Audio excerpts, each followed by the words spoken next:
I am delighted to be a part of the maiden edition of the Technext Conference as the keynote speaker on innovation, regulation, and aftermath as it pertains to cryptocurrency.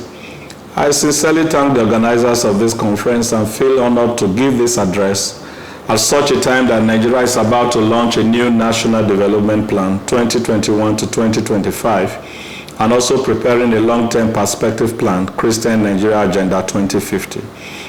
This event could not therefore have come at a better time than now. Firstly, let me start by apologizing for my inability to attend in person. I really look forward to participating physically in the knowledge share that will take place today. But as this video is being played, I'm currently involved in another meeting here in Abuja that I had previously committed myself to attending, and unfortunately, I cannot physically be in two places at the same time. Nonetheless, I would like to thank all the members of Technext for their humorous creativity in terming this event a Coinference, and most especially for organizing a timely conversation on reimagining cryptocurrency as the possible future of finance. This is a topic that captures our mutual desire for exploring innovative mechanisms towards economic recovery, sustained growth, and development. Now, some of you may understandably be wondering what an official of a government that apparently does not believe in crypto is doing speaking at such an event. I hope to both clarify and answer that question by the end of this address.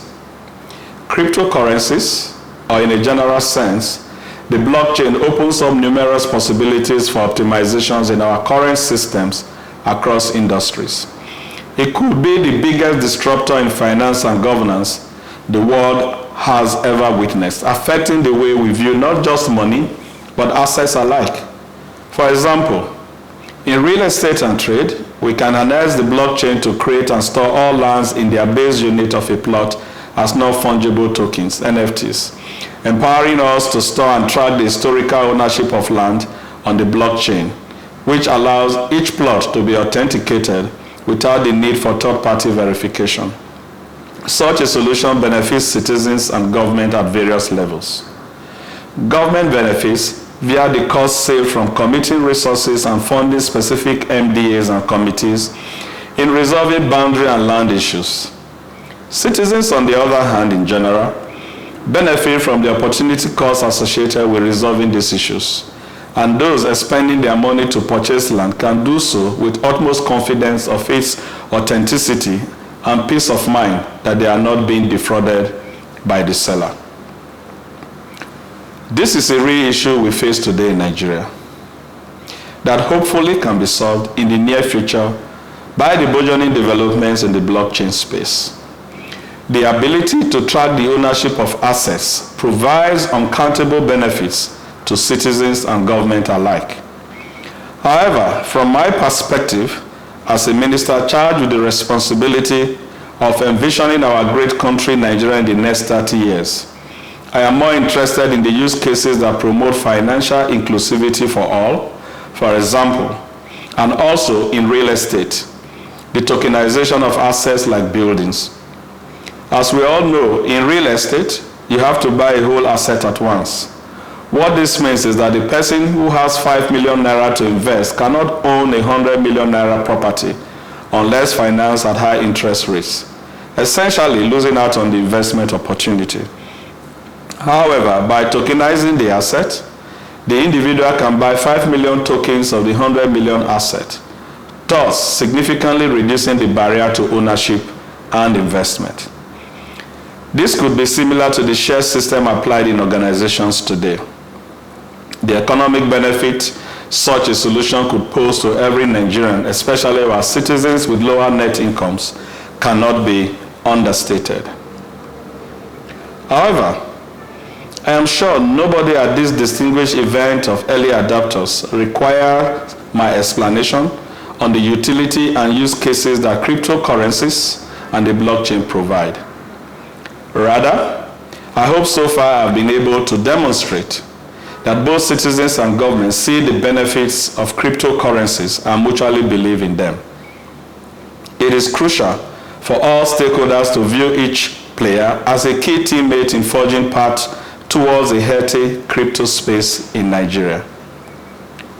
Distinguished ladies and gentlemen, I must iterate, however, that the government does share a similar vision and excitement for the possibilities that await us all. This stance has been demonstrated by the executive arm of the federal government through His Excellency, Vice President Yemi Osinbajo's speech earlier this year, charging us all to act with knowledge and not in fear in terms of regulating cryptocurrencies. Similarly, the Central Bank of Nigeria, CBN, has also demonstrated their belief by the creation and launching of the e-Naira, Nigeria's central bank digital currency, CBDC, and Africa's first CBDC. CBDCs, in a general sense, have the capacity to provide solutions to many issues plaguing our current financial system, such as frequent service downtimes and lack of financial inclusivity, to name a few. With a CBDC, we can experience a 99% uptime, faster transactions, higher security, improved access to financial services, and a lower barrier to entry. This means a trader in Lagos State can make fast, cost-effective transfers to a local farmer in Kano without any of the parties requiring a bank account. With the appropriate collaboration between all stakeholders, we have the potential to build an array of products ranging from payments to financial inclusivity solutions using our CBDC as the underlying infrastructure. Potentially, CBDCs could also be used as stable coins, which eliminates the problem surrounding the proper collateralization of stable coins that we see today. You may be left wondering that if the government truly sees the value of cryptocurrencies, why then are they banned in Nigeria? The answer lies in the regulatory conversation currently taking place in Nigeria and also worldwide. Typically, when people hear the mention of the word regulation, they think of something akin to a giant hammer slamming down on the activities going on in an industry.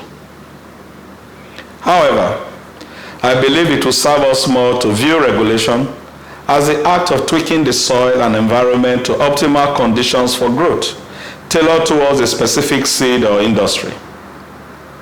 Following this analogy, the regulatory process would have to account for the best nutritional combination, as well as methods to deter pests for the industry in question. Applying this to cryptocurrencies, the best nutritional combination will be one that thoroughly examines the state of the industry and its requirements to grow, while the pest could be viewed as high price volatility. The proper collateralization of stablecoins and the malicious intentions of crypto-based organizations towards unsuspecting citizens. Having said that, in order to have a fruitful conversation about the regulation of any industry, it is first important to have an understanding of the structure of governance overseeing the industry in the form of the various stakeholders and their responsibilities. This holds true for the cryptocurrency space as well.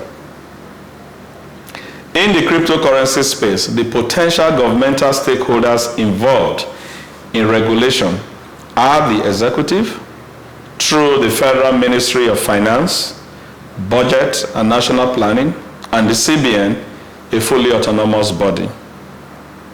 The Ministry of Finance, Budget and National Planning, and CBN have policy making as part of their mandates. However, while the Ministry of Finance, Budget and National Planning oversees fiscal policy, the CBN, on the other hand, oversees monetary policy.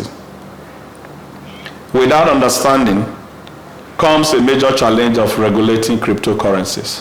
Who has the power to regulate? This may seem like a strange and straightforward question, but it is indeed a consideration. The answer to this question lies in how we classify cryptocurrencies.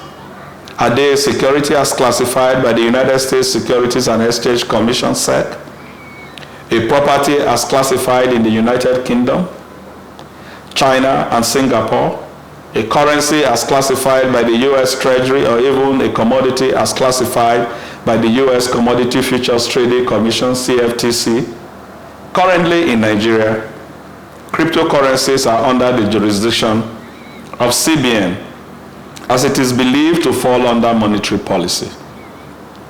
Though for now, as announced by Nigeria's SEC Director General, Lamido Yuguda, earlier in April, Nigeria's SEC is currently in discussions with the CBN to enable a better understanding and regulation of the crypto space. Since our existing extant laws cannot explicitly stipulate who holds the power to regulate cryptocurrencies, there may be a need for an additional body to play this role. However, regardless of solving this challenge, there are several factors that the government will have to balance in order to craft an enabling regulatory framework, one of which is the safety of all citizens when participating in the industry. We all know of the good cryptocurrencies are capable of, the inclusivity and wealth creation they have already fostered. Thousands have made life-changing gains from trading and holding various cryptocurrencies, but hundreds of thousands have made losses that will be fed by generations to come through scams in the crypto space. I'm sure we all remember the $2 billion scam by Technext in 2016, the barrage of initial coin offering scams in 2017, and most recently, the $3.3 million scam of the Squid Game cryptocurrency token, Squid, last month. Although scams are not exclusive to cryptocurrencies, it is much easier for unsuspecting citizens to fall into these scams in an unregulated field that has a high educational barrier to entry.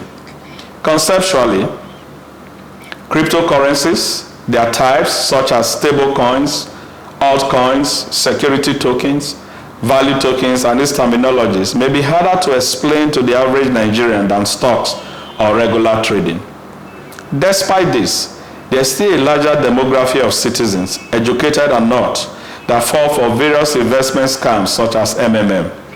Therefore, there is a consideration that if citizens can fall for these scams in a regulated sector, where verifying the legitimacy of a company could be as straightforward as cross-checking their registration with SEC, how many more could be victims in the space with no explicit verification method?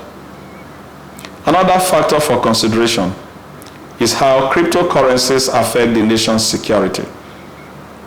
Although significant progress has been made, we are unfortunately not where we want to be security-wise in the country, which is a key pillar for this administration's goals. To address this, we have been boosting our intelligence, manpower, and artillery capabilities, as well as the funding of the relevant security agencies. Given this security climate, while regulating, we must consider if cryptocurrencies aid or discount these efforts. Do they make it easier for terrorists and their sponsors to make illicit purchases? Apart from terrorists, does this hold true for traffickers as well?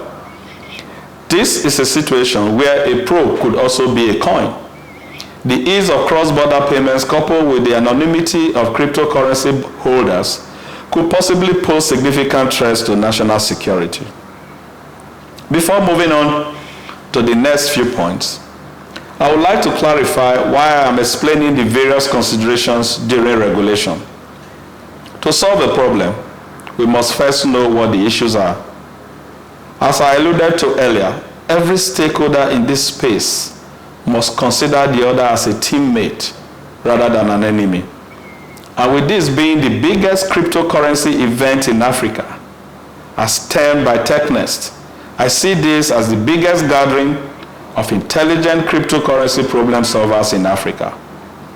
With this in mind, I hope that these challenges and considerations are not viewed as excuses, but rather as real-world issues waiting to be solved by all in order to forge a positive cryptocurrency and blockchain environment in Nigeria. Another consideration is how cryptocurrencies can affect government revenue sources. It is often said that Nigeria has an expenditure problem, especially when an annual budget is released and analyzed. However, that is not entirely accurate. For example, we tend to analyze that the cost of governance is too high, but also conclude that the salaries of the civil workforce, such as our police, is very low. Ladies and gentlemen, what we are experiencing today is a revenue problem, an issue of how to generate enough revenue to cover our required costs. Currently, a major source of our existing revenues is tax collected through the Federal Inland Revenue Service, FIRS. Therefore, there is a consideration of how cryptocurrencies could aid tax evasion and hamper FIRS' ability to effectively generate the much-needed revenue for the country, especially as this administration is insistently focused on balancing the infrastructural deficit of Nigeria. On one hand, cryptocurrencies and other frontier technologies could lay the golden egg that boosts our economy, while on the other hand, they could discount the government's efforts towards laying the groundwork and infrastructure that will encourage foreign direct investments, FDIs, and invariably boost our economy. Lastly, I would like to touch on a vital challenge in regulating not just the cryptocurrency space, but also fintech and frontier technologies. That challenge is systematic bottlenecks, as technology is evolving significantly faster than regulations. This phenomenon is inevitable. Although, if we could update regulations at a much faster rate than is traditionally done, in order to have an updated law once every 6 months, for example, we may be able to address this concern. However, the realities today in government, which is both widely horizontal and deeply vertical, do not allow for this. Simply put, to regulate emerging sectors and technologies, we must first update our systems to be agile enough to iterate on our laws at a faster pace. This seems a good solution on the surface, as suggested by a few, but it may have its drawbacks, as constantly changing laws create uncertainty and thus stifle investments.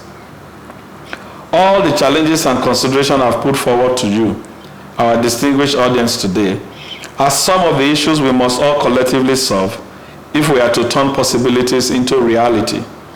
The challenges and considerations should not spell doom for the future of the cryptocurrency space, but rather act as solid doors to promote conversations, brainstorming, and collaboration between all stakeholders, especially between the government and the experts.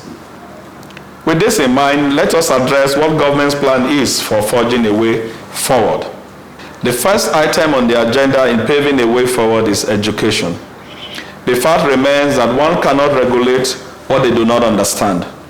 To grow the best cassava, one would first need to thoroughly understand what makes it take in order to regulate the environmental conditions to best suit its growth while protecting it from pests. This holds true for not just cryptocurrencies as well, but for fintech, Web 3.0, and other emerging sectors and technologies. The onus is on the side of regulators to constantly educate ourselves in order to make decisions and craft policy from a position of knowledge. This educational process will challenge us to learn and unlearn various concepts and ideologies that may at first seem difficult or threatening to assimilate. The means of education will both be individual and collaborative. It will require constant citizens' engagement. This would bridge the knowledge and trust gap we face today. Engaging with the tech community to share viewpoints on approaches and solutions to various stumbling blocks hampering the existence of a healthy crypto and tech space will be mutually beneficial to us all. By attending events such as this and Punuka's lecture titled FinTech, Crypto, and Frontier Technologies in Trade, Prospects and Legal Challenges last month, we're already making efforts towards this end. In order to forge a way forward, we must address the hard topics in a collaborative manner. Similarly, to Coinbase's digital asset policy proposal to the United States SEC, we encourage suggestions and alternative points of view. All this will be in addition to government self-education. Distinguished ladies and gentlemen, in rounding off my address, I would like to draw your attention to the importance the current administration places on citizens' participation in governance and tracking of service delivery and development in communities. In order to ensure transparency and accountability in the delivery of government's capital projects countrywide, the Federal Ministry of Finance, Budget and National Planning is working on an application we have christened the iMac. iMac is a web and mobile application that enables and digitizes the monitoring and evaluation processes of federal capital projects in Nigeria through citizens' engagement. iMac operates on the principle of crowdsourced data and will allow citizens to report on the progress of government projects while aggregating the sentiments being communicated by citizens. The app will enable citizens to track and report on government's projects and programs earmarked for their communities using their mobile phones and also doing so in real time. iMac will soon be launched in beta as it is about 90% developed. We hope to include the tech community in this beta when the time comes to get your honest feedback, which will allow us to iterate towards having the best possible solution for its full launch. This government requires your active participation in the process of tying budget provisions to projects and getting the time value of money earmarked for capital projects, as governance is a collective responsibility by all citizens. The steps taken were geared towards ensuring that our approach to leadership is inclusive and participatory, and that we walk the talk. Finally, let me once again thank Technext, the organizers of this conference, and assure you that this administration will continue to support innovative frameworks that will enhance financial inclusivity. My office is easily reachable to all, and the Ministry of Finance, Budget and National Planning will do all we can in the process of providing the enabling environment and policy direction to strengthen such operations. The future is bright in the crypto and tech space, as just in a few years we have witnessed the emergence of 5 unicorns just from fintech. Working together, we can compound on this progress and develop the environment we collectively envision for the tech and crypto space. While reiterating that the points talked about today should not spell doom, I encourage everyone here to think of ways to solve these issues. However, I am sure between the bright minds we have here, fruitful conversations, knowledge share and solutions will definitely emerge. Be rest assured that although I'm not there in person, I have requested the organizers to kindly provide me with the key points that will emerge today, while also having my representatives attending virtually and physically. On that account, I look forward to a very productive engagement while I enjoin you to participate actively at the conference. I thank you all for your kind attention. God bless the Federal Republic of Nigeria.